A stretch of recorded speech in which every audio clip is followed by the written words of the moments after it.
Doctor ইউনূসের ব্যাপারে যেই বিষয়টা ওরা যেটা করছে আওয়ামী লীগের যেই দালালেরা এটা খুব খারাপ করছে, এটা বিষয়টা ঠিক হয়নি।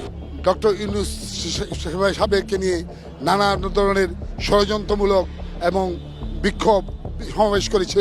ওখানে তারা যে ধরনের বাংলাদেশকে হেয় প্রতিপন্ন করার জন্য তাদের এই নীল নকশা বলে আমি মনে করি। ওরা এখন বিদেশে বইয়া মানে নীল নকশা আটকাইতেছে যাতে আর কি এই দেশে আবার নতুন করে তারা ষড়যন্ত্র করতে পারে। তবে এই দেশের মানুষ সচেতন, এদেশে আর কখনোই আওয়ামী লীগ সরকার এদেশে আসবে না, এদেশ মেনে নেবে না। প্রফেসর ইউনূস সাহেবকে যারা অরাজকতা করছে এবং বিশৃঙ্খলা সৃষ্টি করছে তাদেরকে আমরা বলতে চাই, আমরা এই দেশ থেকে তাদেরকে উচ্ছেদ করব এবং ওখানে যারা আছেন তাদেরকে ভিসা এবং পাসপোর্ট বাতিল করার জন্য আমি বিনীতভাবে সরকারকে আবেদন করতেছি। আওয়ামী লীগ দুষ্কৃতিকারী ওখানে বিক্ষোভ করছে, নানা রকম বিরূপ মন্তব্য করেছে, তো এটা আমাদের দেশের ভাবমূর্তি ক্ষুণ্ণ হয়েছে।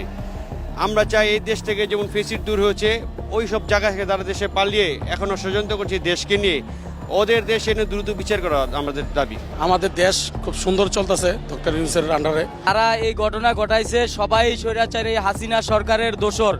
তারা চায় এই দেশে যেই সরকারটা বর্তমান পরিচালনা করতেছে এই সরকারটারে কিভাবে নস্যাৎ করা যায়, তার কার্যকলাপ কিভাবে প্রতিহত করা যায়, এই নকশা তারা আঁকতেছে। আমরা চাই যে বিগত স্বৈরাচার আমলে যারা হাসিনার পেতাত্তা ছিল তাদেরকে দেশে এনে শাস্তির দাবি জানাচ্ছি আমরা।